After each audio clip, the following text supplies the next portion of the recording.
Muy bien, vamos a abrir nuestras Biblias, justamente ahí en Hechos, capítulo 13. Seguimos con nuestra serie de sermones ahí en el libro de los Hechos de los Apóstoles. Muy bien, volviendo al libro de Hechos.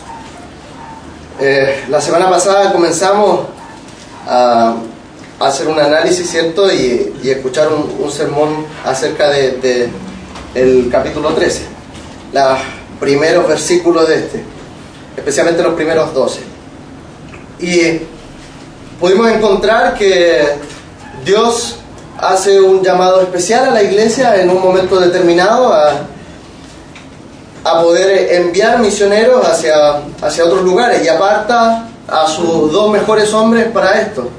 Y el llamado del Señor es justamente a entregar de lo mejor hacia los demás. Así que la iglesia cumple eficazmente este llamado, lo comprende en medio de ayuno y oración, en medio del culto, mientras alababan al Señor.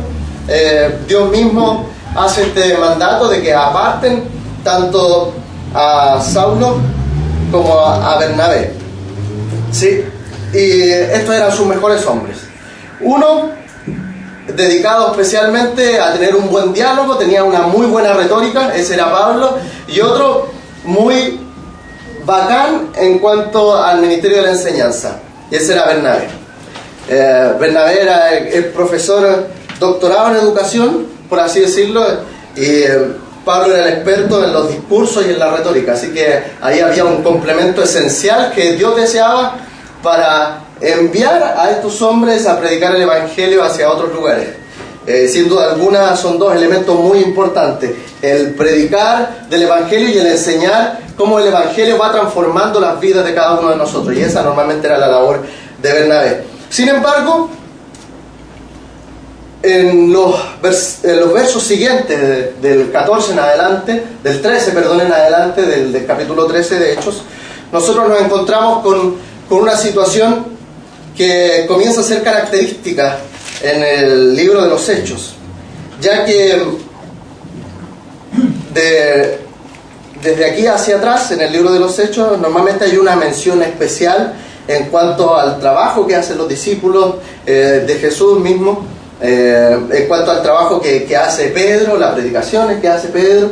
Sin embargo, aquí hay un vuelco importante en cuanto a que el libro de los Hechos comienza a hablar explícitamente en cuanto a la extensión de este reino y de cómo el Espíritu Santo va transformando corazones en cada una de las naciones, que no solamente estos hombres van yendo, sino que muchas otras personas más son apartadas, especialmente también para esta misma labor. Y aquí, como personaje esencial, tenemos nosotros a este hombre que se llama Saulo de Tarso, y se le cambia el nombre por Pablo, ¿sí? Y Pablo comienza a ser un nombre característico de aquí en adelante en cuanto al libro de los Hechos. De hecho, lo que principalmente ocurre aquí en el capítulo 13 es que Bernabé era el bacán en la iglesia de Jerusalén. Era Bernabé el que la llevaba. De hecho, más adelante a Bernabé se le confunde con Zeus, y se dice que Zeus es Bernabé. Entonces, algo sumamente importante, el dios más importante de todos los dioses que existían en el mundo helénico, y se le confunde justamente con Bernabé. Y al dios que era como el intermediario en la comunicación entre Zeus y los hombres, que era Hermes, se le confunde a Pablo. Entonces hay una distinción ahí sumamente especial, en donde sin duda estos hombres marcaban cierta diferencia. Eran hombres que tenían una importancia en cuanto a lo que hablaban con seriedad, con convencimiento, creyendo, inclusive profundamente apasionados en cuanto a lo que ellos estaban haciendo y hablando. Sin embargo, Bernabé era la cabeza esencial en medio de esta iglesia, y desde aquí en adelante Lucas comienza a hablar al revés, ya no habla de Bernabé y Pablo, sino que ahora comienza a hablar de Pablo y Bernabé, justamente por esta importancia de predicar el Evangelio, de tener este momento apasionado en donde normalmente Pablo era el que predicaba, y aquí hay un momento complejo para la vida de Bernabé, sin duda alguna. En estos mismos versículos nosotros encontramos a un acompañante, Juan Marcos, que supuestamente él es quien escribe el Evangelio de Marcos, y él viaja también con ellos. Él viaja a los más de 150 kilómetros junto con Pablo y con Bernabé, y él en este momento decide devolverse y marcharse. No sabemos las razones, no aparece estipulado aquí cuáles son las razones por las que Marcos se marcha. Sin embargo, él era su acompañante, un ayudante fiel en medio de toda esta peregrinaje para predicar el Evangelio. Imagínense 150 kilómetros a pie,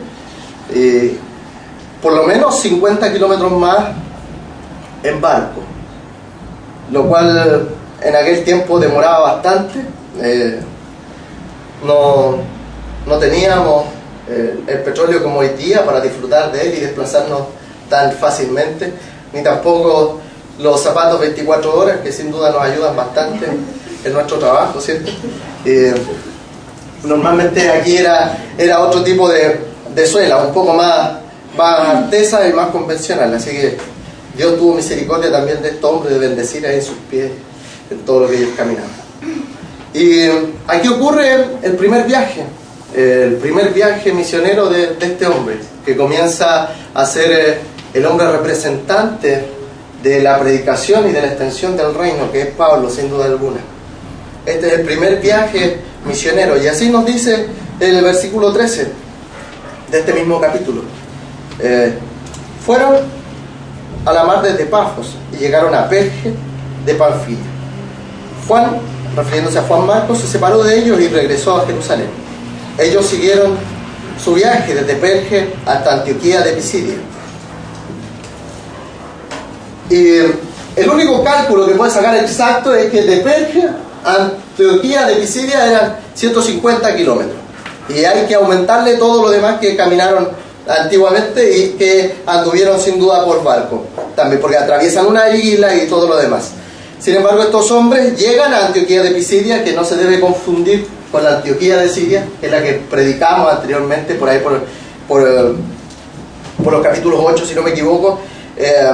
No se deben confundir entre estas ciudades. Sin embargo, Antioquía de Pisidia también era una ciudad bastante importante dentro de este reino romano. Era una ciudad fuerte en cuanto al mercado, y por lo tanto, como era un puerto, era un lugar de fácil acceso, un lugar de mercancía, de ganancia. Este lugar también tenía mucha pluralidad en cuanto a la adoración a distintos dioses. Incluso se adoraba al gobernador que estaba ahí en aquella época, se rendían cultos, pleitesías y todo lo demás también aquí en Antioquía de Pisidia. Por lo tanto, Antioquía de Pisidia es una ciudad muy importante para propagar el Evangelio. ¿Me entiendes? Hay una estrategia especial, hay una estrategia fundamental aquí. Estos hombres no llegan y van a cualquier parte. Estos hombres contemplan y dedican tiempo a pensar en dónde es más estratégico para que el Evangelio pueda avanzar de una forma más rápida, el ir a predicar. Y eso es sumamente fundamental. Sin embargo, hay una característica fundamental dentro de la iglesia. Hay una característica fundamental en medio de este movimiento. Y no es solamente enviar de lo mejor hacia los otros pueblos, hacia otros lugares. No es solamente enviar a los mejores hombres que podamos tener, sino que hay una intención mucho más allá, y hay una característica fundamental en cuanto al crecimiento de este movimiento. Y esta característica fundamental es que este movimiento anuncia en realidad el Evangelio, y esa es una de sus características principales, y es por eso que este movimiento en sí es tan conocido. Tuvo la opción y la dedicación de no solamente dedicarse hacia ellos, sino también de invertir tiempo en los que no son parte de su misma cultura ni de su misma tradición. Por lo tanto, la comunidad anuncia el Evangelio porque la intención, y no solamente la intención, sino que la creación misma de Dios para hacer comunidad, es justamente predicar no de cualquier cosa, no predicar solamente de la salvación, ni de las buenas obras, ni de la moral, ni de las buenas costumbres de las cuales nosotros acostumbramos quizás a escuchar. No es acerca de predicar acerca de leyes, de lo que hay que aprender, de lo que hay que hacer y de lo que no hay que hacer, sino que en realidad la comunidad anuncia el Evangelio porque está llamada exclusivamente a predicar acerca de Jesús. Nosotros enseñamos la Biblia porque tenemos el pleno convencimiento de que Cristo está presente desde el Génesis hasta el Apocalipsis en ella. Y Jesús es el centro mismo de este mensaje y no hay otro centro en medio de él.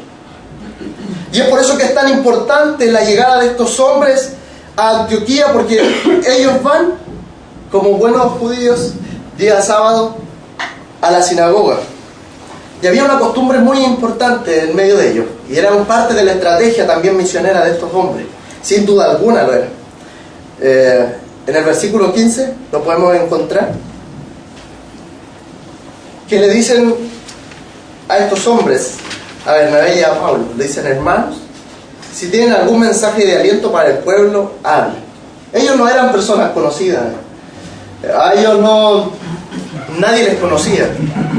Sin embargo, había una costumbre muy popular y que corresponde muy bien a los hechos y a la estrategia misionera, era que uno asistía a la sinagoga, y si uno se vestía como judío y tenía las características, digamos, de ser judío, y uno era visita propiamente tal, se entendía que venían viajando y todo lo demás, siempre se les preguntaba, cuando terminaba el momento de la predicación, de la exhortación de la palabra, se les preguntaba a las visitas si es que ellos tenían algún mensaje para enseñar hacia esta congregación. Y esa estrategia es esencial, y es por eso que ellos andan constantemente en sinagogas, porque ellos van a ser reconocidos como judíos y va a ser sumamente importante ese momento.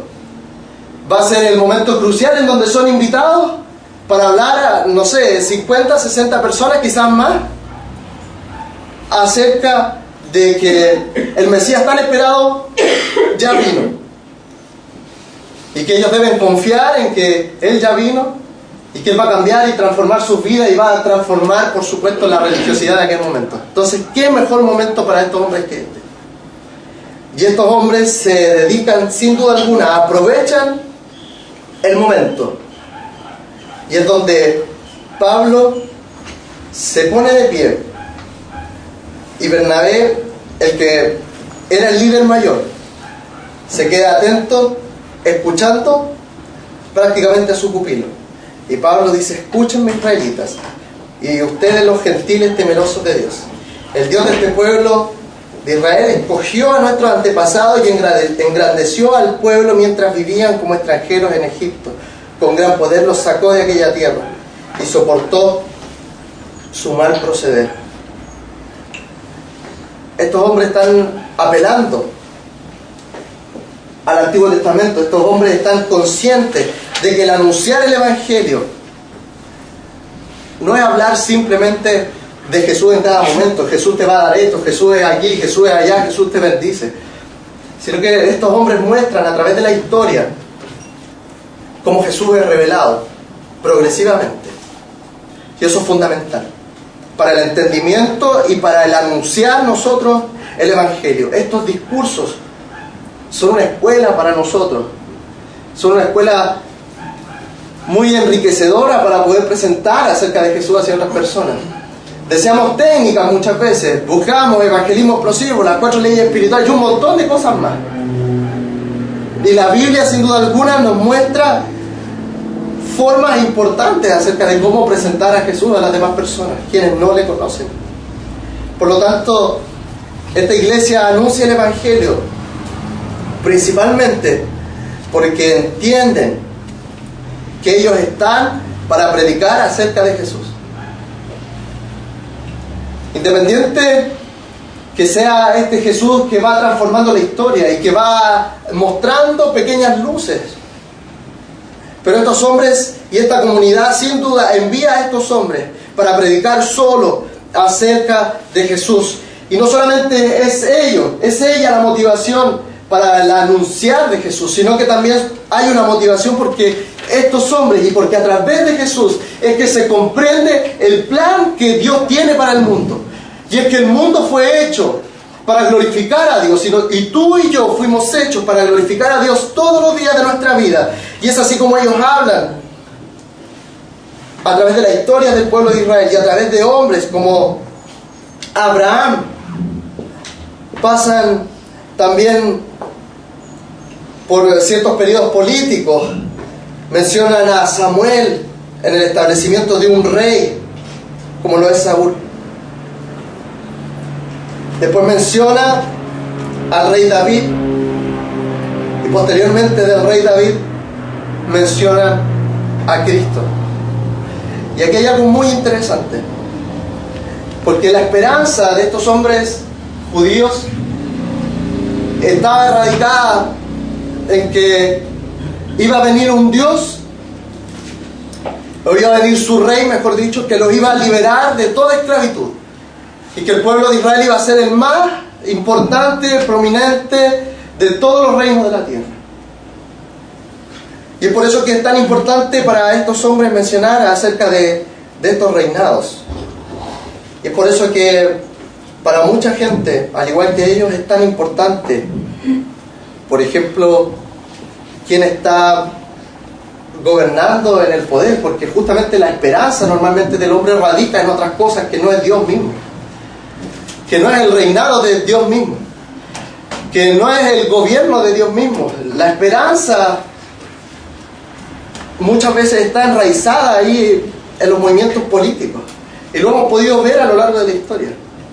Sin embargo, la esperanza de estos hombres no está enraizada en cómo fue el gobierno de David, y que en el gobierno de Samuel fue un gobierno mucho más maravilloso, y que el gobierno de Saúl fue muy mula, y que el gobierno anterior era a través de jueces y que por lo tanto no era muy bueno. Estos hombres no están predicando acerca de este tipo de cosas. Estos hombres están conscientes de que en realidad lo único que cambia la sociedad es la transformación a través del mensaje de Jesús. Y eso es fundamental. No porque gane la izquierda o la derecha vamos a tener un país mejor. Estos reinados se mantuvieron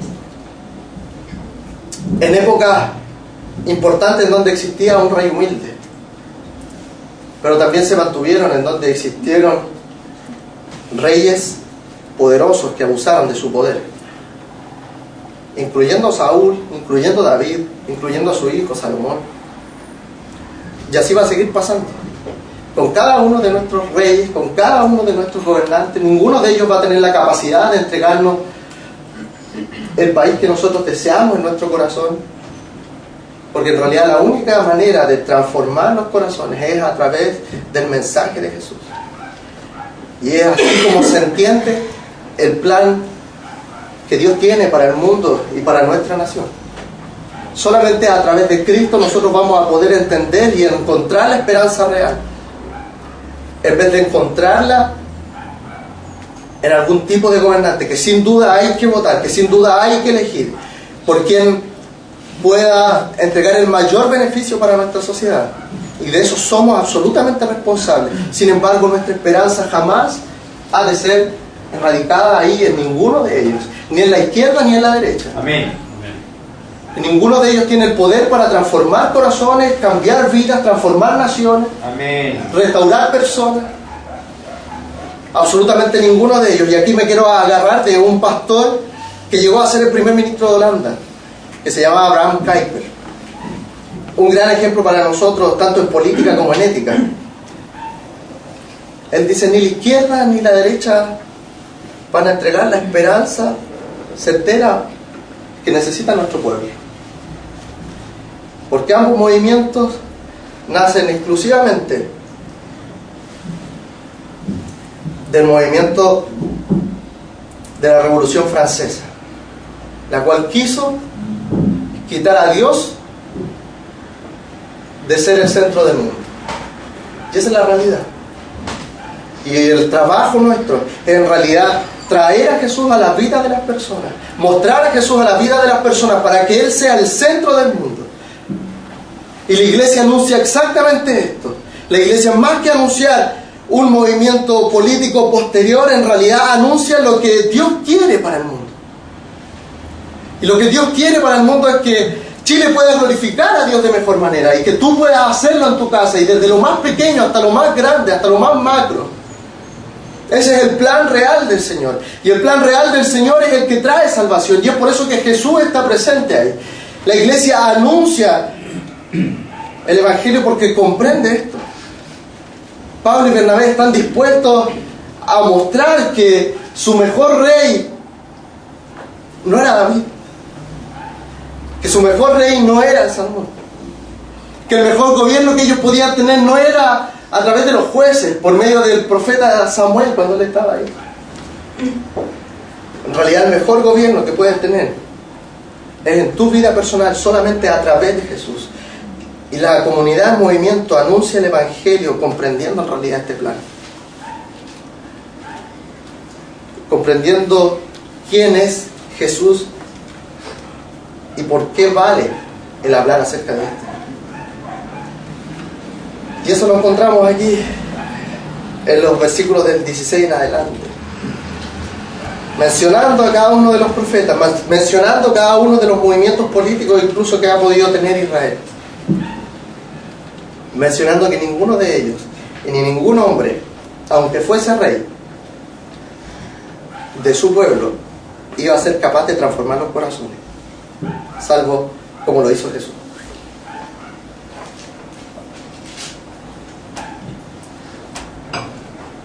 Pero además de que esta comunidad anuncia el Evangelio porque entiende que el centro es Cristo, y además porque comprende el plan de Dios para el mundo, esta comunidad anuncia el Evangelio porque en realidad valora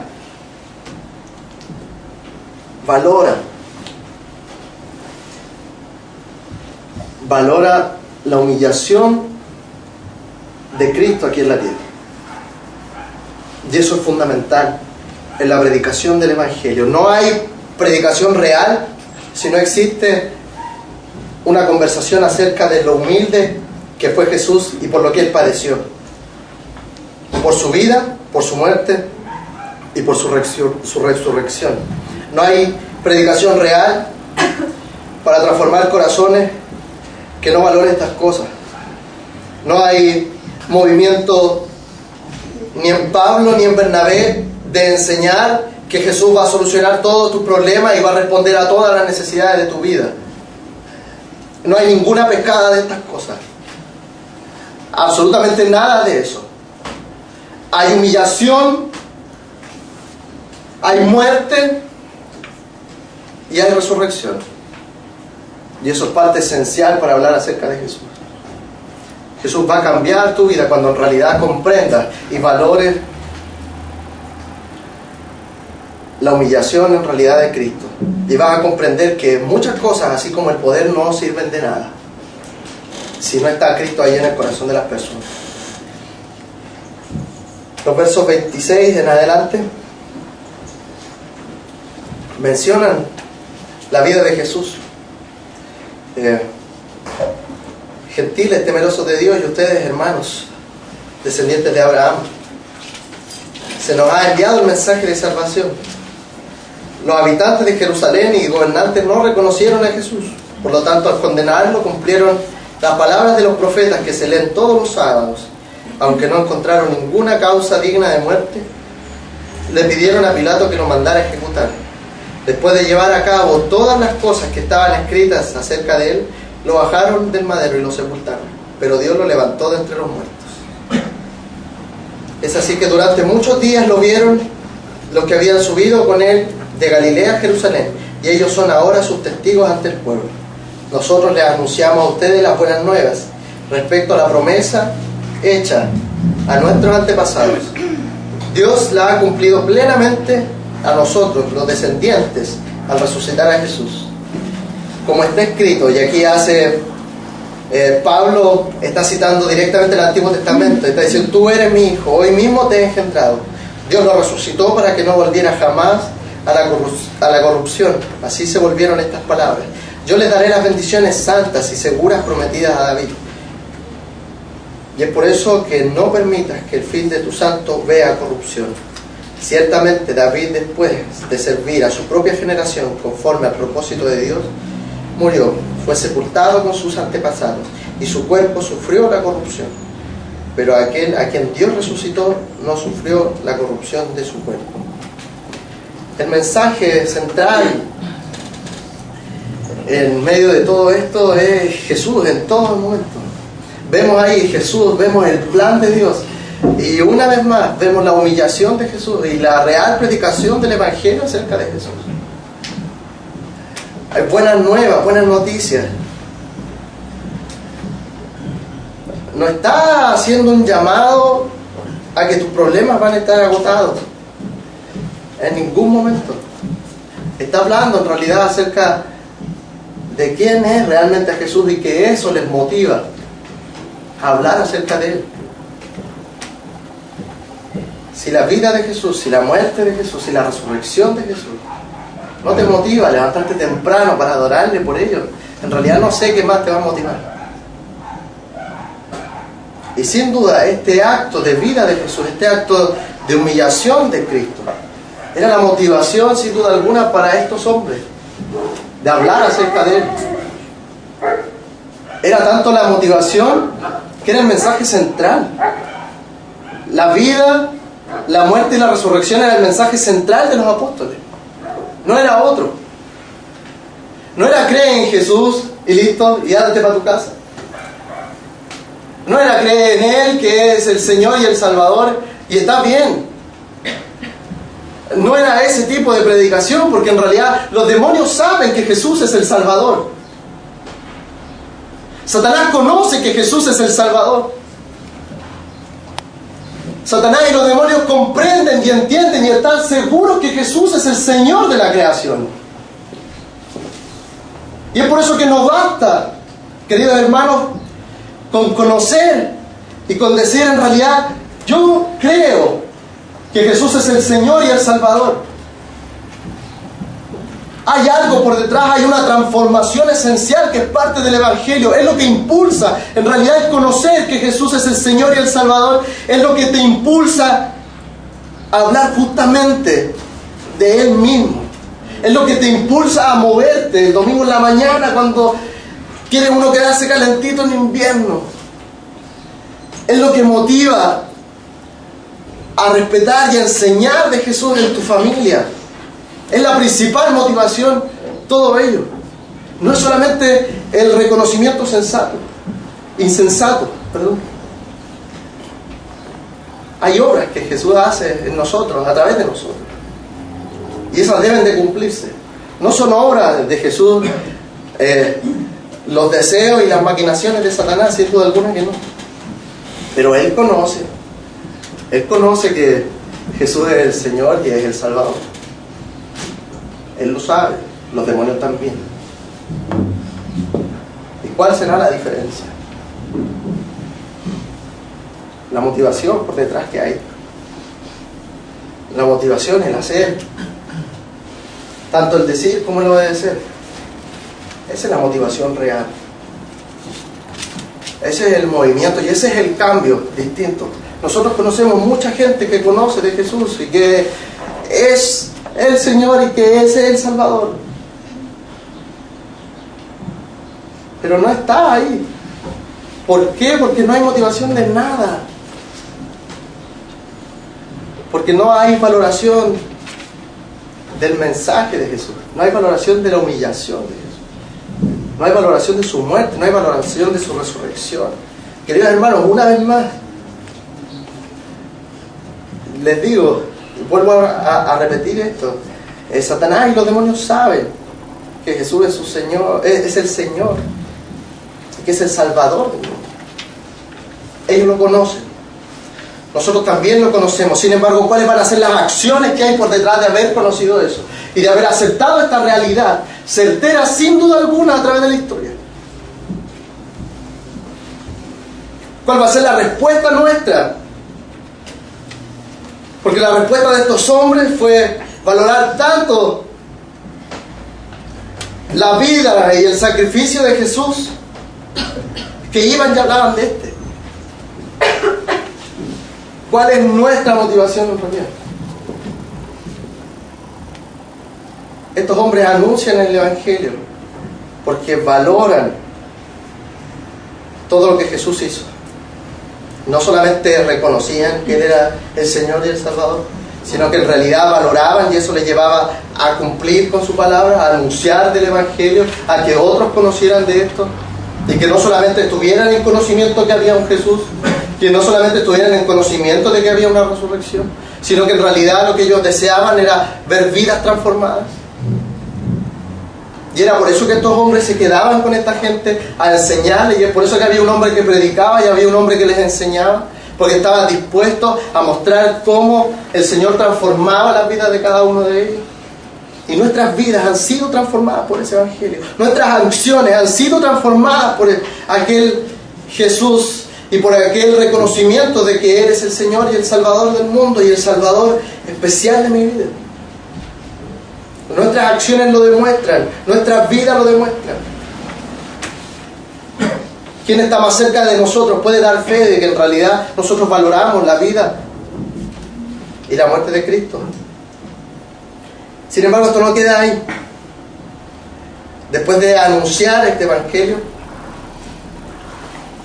no solamente mencionan acerca de la vida de Jesús, sino que hay un Evangelio completo.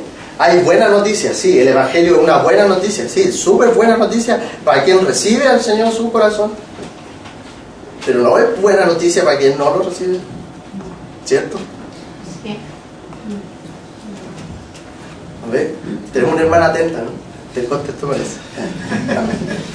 Pero eso es importante. ¿Es buena noticia? Claro que es buena noticia. No, para usted y para mí es re buena. Pero para muchos no es tan buena. De hecho, muchos repudian inclusive este acto de Dios de enviar gente al infierno, como si eso no fuese justo. ¿Qué más justo que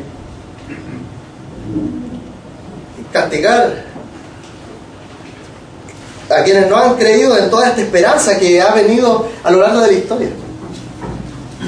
¿Qué más justo que eso? Y miremos el ejemplo. Esta comunidad anuncia el Evangelio de buena noticia, pero también de las malas. Pues no hay buena noticia si no hay una mala noticia por detrás. Si no, ¿qué vamos a celebrar? Yo hice una celebración de que era casado, claro, porque era soltero, ¿no? Eso no era muy bueno para mí. No tener una esposa y una mujer idónea no era para mí muy bueno, sin duda alguna. Era torpe, más que ahora. Ahora tengo una mujer que me corrige más seguido y eso es bueno. Entonces celebramos por eso. Ahí está la buena noticia. ¿Dónde está la mala noticia? Que yo era soltero, ¿no? Y que nadie me corregía. Viviendo solo, imagínense, nadie me corregía. Gracias al Señor tiene a sus papás aquí que los pueden corregir, aprovechen el momento. Sin embargo, cuando se casen van a hacer igual una fiesta, pero ya no van a estar con los mismos que los corrigen. Y los va a corregir otra persona. Y es esencial eso. Es esencial también en el Evangelio.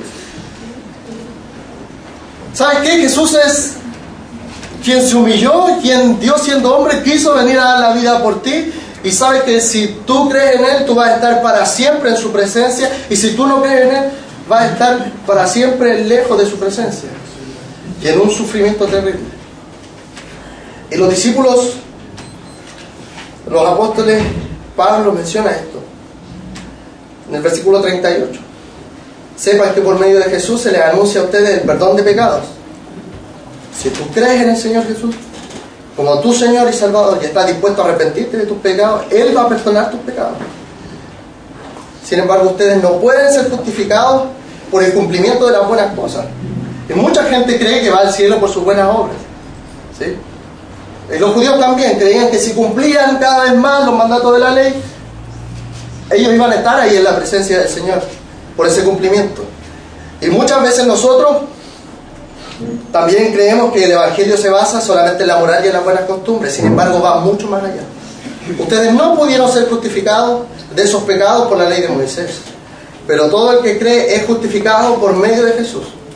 Tengan cuidado que no sea que les suceda lo que han dicho los profetas.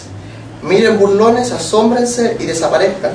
Estoy por hacer en estos días una obra que ustedes nunca creerán, aunque nadie se la explique. Asómbrense y desaparezcan. Ese es un mensaje sumamente ofensivo para el pueblo de Israel.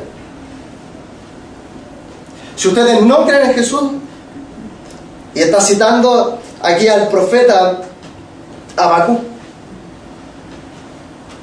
si ustedes no creen en este Señor, un día van a quedar asombrados, porque van a tener que reconocer como su Señor y Salvador, pero ya no con la misma oportunidad para estar con Él y vivir en su presencia, sino que en realidad para desaparecer y estar lejos de Él. Eso es lo que le está diciendo. Un mensaje sumamente ofensivo. Y muchas veces nosotros deseamos cuidar este mensaje. Yo sé que es complejo, sin duda alguna. Es muy complicado, especialmente cuando nosotros tenemos gente que amamos. Es sumamente complejo decir, ¿sabes qué? Valora en realidad la vida de Jesús, arrepiéntete a través de Él, de sus pecados, reconoce tus errores. Si no, estás perdido. Y esa es la otra opción. Allá tú si me crees, pero esa es la otra opción. Dios va a juzgar por eso. De alguna u otra forma va a juzgar por eso. Sin embargo, queridos hermanos, nuestra esperanza en la predicación del Evangelio no radica en que van a creer en el Evangelio. La esperanza de anunciar el Evangelio no es nuestra, de hecho, porque nosotros no sabemos cuándo y si es que van a aceptar este mensaje de redención, de salvación para sus vidas. Nosotros no lo conocemos, y estos hombres tampoco lo conocían. Ellos predican en la sinagoga, muy bien, culmina todo, mucha gente los invita a que vengan el próximo sábado también a hablar acerca de estas cosas, le encuentran algo de sentido, y así va a pasar cuando tú anuncies el Evangelio. Va a haber mucha gente que esto le va a hacer clic, que le va a hacer sentido, pero va a haber mucha gente que no le va a hacer ningún sentido. Y eso es fundamental, tenerlo muy claro. Porque a veces nosotros casi obligamos a las personas que se arrepientan, arrepienten. ¿Sí o no? Esa es la realidad, ¿no? Porque nos encantaría, si en realidad el deseo que hay en nuestro corazón es muy lindo. Si no es malo el desear. De hecho, Dios desea que las personas se salven. Sin embargo, Él aplica juicio a través de los que no quieren aceptar este mensaje. Y aquí no hay ninguna obligación en medio de nada. ¿Sabes qué? Si haces esto, yo estoy seguro. Compadre, por favor. No están ahí cateteando. Sin embargo, ellos están rogando al Señor a través de su predicación que Él transforme los corazones. Y ¿sabe qué? Hay algo tan claro a través de esto. Nosotros no sabemos cuándo se van a convertir estas personas, cuándo van a cambiar. Sin embargo, para que cambien es necesario predicar de este Evangelio. Es necesario hablar acerca de Jesús en la vida de las personas. Y ellos van y responden desde el versículo 46. Era necesario que se les anunciara, que les anunciáramos la palabra de Dios primero a ustedes. Como la rechazan y no se consideran dignos de la vida eterna, vamos a dirigirnos a los gentiles. Y esto es duro para ellos. Ellos no quieren que su pueblo se pierda. Ellos no quieren que sus hermanos perezcan. Sin duda alguna que no quieren. Pero ¿sabes qué? Es necesario que se le anunciara. Pero ya que lo rechazaste, ya esto voy, porque alguien que anuncia el Evangelio la tiene clara que va a haber muchos que no van a recibir de este mensaje. Y ellos la tenían clara, y ellos no salen, sin duda se entristecen en su corazón, pero ellos no salen como si han perdido absolutamente todo, porque en realidad hay gente que sí esto le hizo clic. Ustedes rechazaron, ya está bien, pero hay otras personas también que necesitan, y a veces nosotros estamos con uno ahí todos los días: compadre, arrepiéntete, y a veces habemos tenido 10 personas a nuestro alrededor que nosotros no nos dimos cuenta por estar preocupados solamente de una persona a la cual deseábamos hablarle del Evangelio, porque había una buena intención en nuestro corazón. Sin embargo, antes de predicar este Evangelio de salvación, hay que comprender realmente estas dos aristas: la buena noticia y la mala. Por lo tanto, la comunidad del movimiento anuncia el Evangelio porque su intención principal es solamente predicar acerca de Jesús, porque comprenden este plan de Dios para el mundo, porque valoran la vida de Jesús. Y estos hombres anuncian el Evangelio porque entienden que hay buenas y que hay malas noticias. Pero también anuncian el Evangelio porque ellos tenían claro una cosita. No solamente tenían claro que había gente que no iba a aceptar ni a recibir de este Evangelio, sino que ellos comprendían que también habían personas que sí lo iban a hacer. No sabían cuántos, no sabían quiénes, no sabían cómo. Y el texto nos sigue comentando desde el versículo 47. Ellos les dicen a los israelitas: te he puesto por luz para las naciones, a fin de que lleven mi salvación hasta los confines de la tierra. Y al oír esto, los gentiles se alegraron y celebraron la palabra del Señor, y creyeron todos los que estaban destinados para la vida eterna. La palabra del Señor se difundía por toda la región, pero los judíos incitaron a mujeres distinguidas y favorables al judaísmo y a los hombres más prominentes de la ciudad para provocar una persecución contra Pablo y Bernabé. Por tanto, los expulsaron de la región. Ellos se sacudieron el polvo de los pies en señal de protesta contra la ciudad y se fueron a Iconio. Y los discípulos quedaron llenos de alegría y del Espíritu Santo. Queridos hermanos, aquí hay una frase esencial.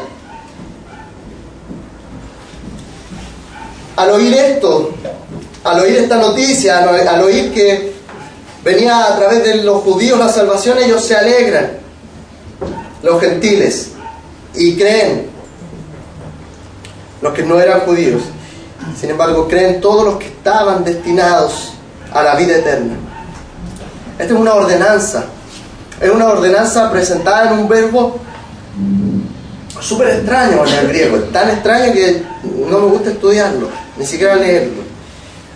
Es un verbo que presenta un mandato en el pasado que se cumple en un periodo que nadie sabe cuál es. Pasó un largo tiempo en que el Señor mandó, ¿cierto?, que posteriormente hay un cumplimiento de aquello. Y esto es justamente lo que sucede aquí. Y los apóstoles la tenían clara, y especialmente Lucas, este hombre que escribe este libro, la tenía súper clara. Quien iba a aceptar este mensaje de salvación iba a ser inclusive los que Dios había dicho desde antemano que estaban siendo ordenados para la vida eterna.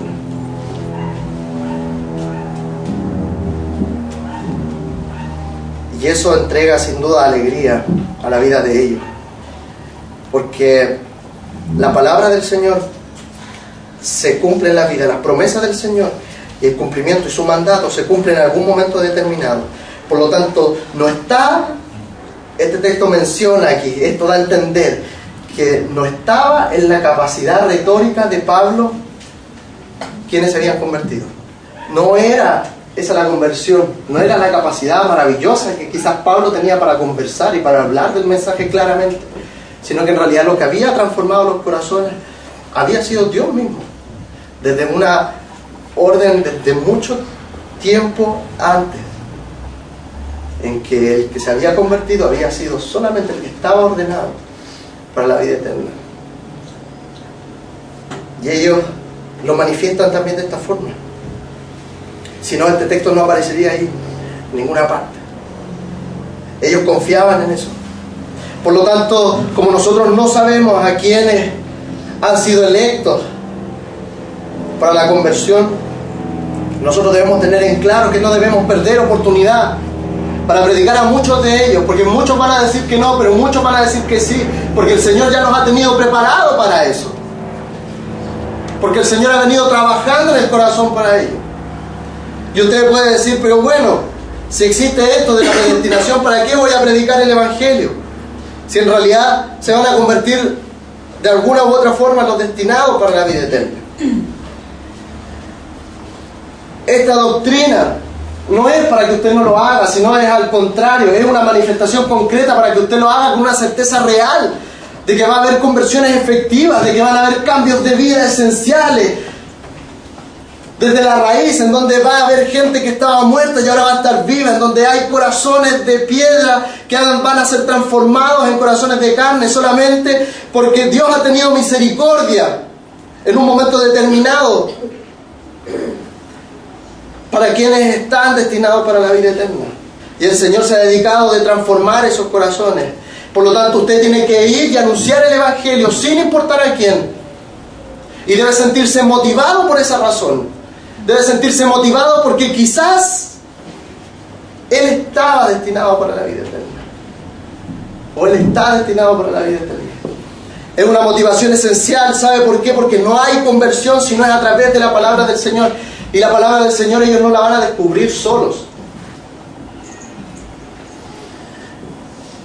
Romanos nos menciona incluso cómo van a oír si nadie les predica. Por lo tanto, no hay aquí una negación de que para qué vamos a predicar el Evangelio, sino que todo lo contrario, hay una motivación esencial. Vamos a predicar el Evangelio porque sí o sí se van a convertir muchas personas, no a causa de ellos mismos que después el día de mañana van a rechazar el Evangelio, sino que va a ser una conversión real, que van a perseverar en la gracia del Señor y en el crecimiento en su palabra. Y eso es una motivación real. A mí no me motiva decirle a alguien que cambie su vida si al otro día no la va a cambiar y va a volver a ser como antes. Por eso que esta doctrina es importante, es una doctrina motivadora en vez de ser una doctrina repulsiva.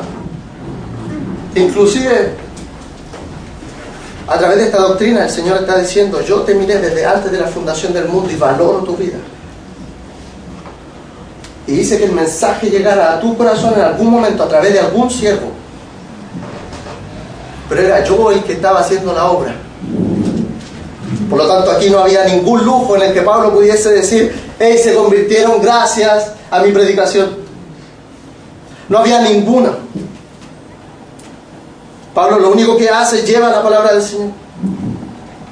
No puede transformar vidas. De la misma forma en que nadie puede transformar tu corazón si no es Jesús. De la misma forma en que nadie puede transformar el corazón de otras personas sino a través de la exposición real, fiel y verdadera de su palabra.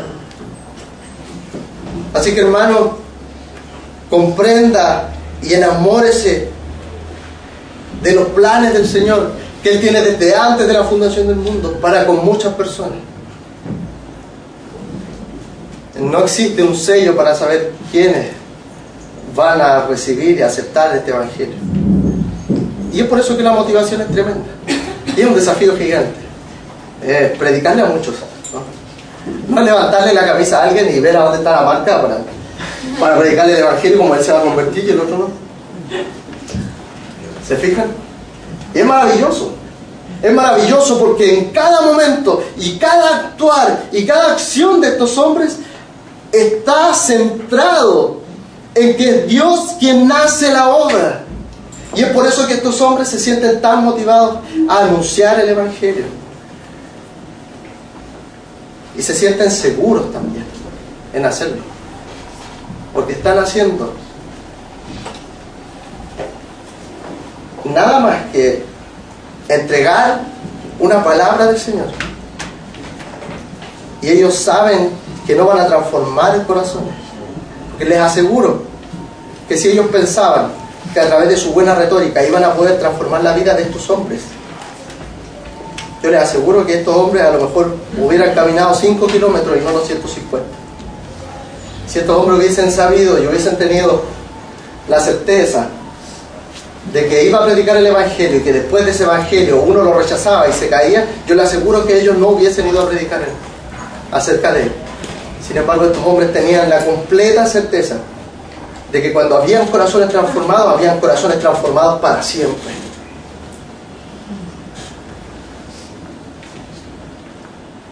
Entusiasmémonos a través de esto.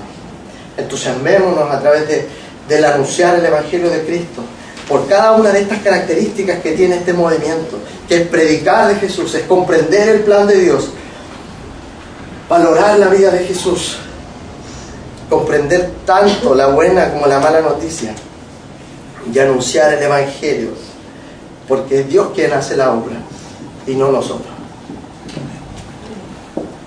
Que el Señor nos ayude y que esta palabra nos motive, hermanos. Que esta palabra sea para motivar cada uno de nuestros corazones. Que esta palabra sirva para anunciar realmente el Evangelio de Jesús y poder salir a lugares que nosotros no nos hemos imaginado. Debemos de anhelar que Cristo el Señor prontamente tenga misioneros lejos de aquí, para plantar nuevas iglesias, para transformar vidas, para enseñar de este Evangelio. Y nosotros los vamos a mandar no porque sabemos que van a sufrir y un montón de cosas más, sino en realidad los mandamos porque Dios va a hacer la obra allá también. Y va a ser una obra que va a perdurar a través del tiempo.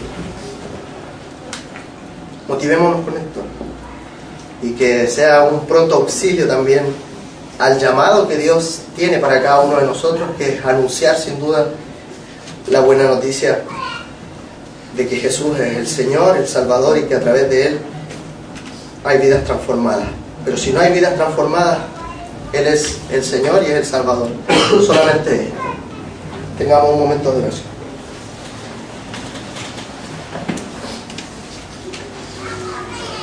Amado Señor, es increíble poder contemplar en tu palabra lo grandioso que tú eres, Señor. Lo grandioso que tú has sido a través de la historia. E inclusive cómo tú muestras tu misericordia a través de este texto, en donde inclusive nos enseña a cómo presentar a aquel Dios que se hizo hombre a través de este discurso. Rogamos, Señor, para que tú cambies nuestro corazón y nos hagas ser personas más entusiastas en predicar de tu Evangelio. Porque consideramos realmente que la vida de Jesús vale lo suficiente para perderla por causa de la predicación del Evangelio. Porque comprendemos y valoramos la vida de Jesús por sobre cualquier cosa.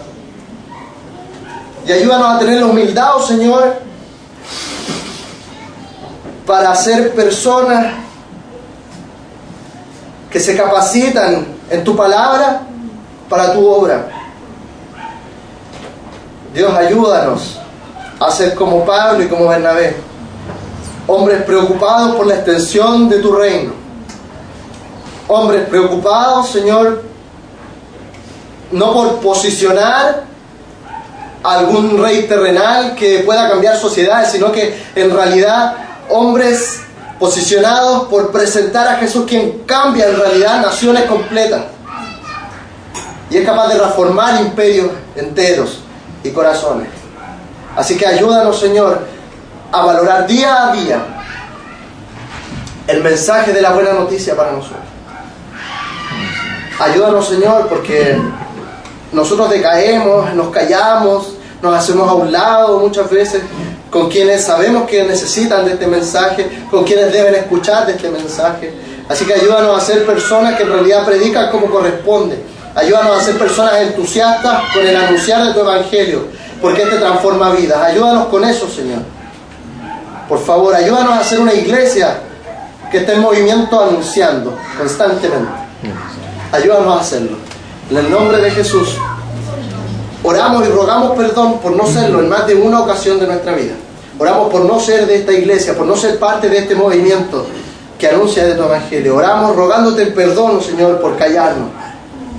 Oramos rogando porque muchas veces hemos tergiversado de tu evangelio para que quizás se conviertan y sean transformadas personas. Sin embargo, ayúdanos a comprender que así nadie es transformado, sino solamente es ideologizado. Así que ayúdanos con eso, en el nombre de Jesús. Amén.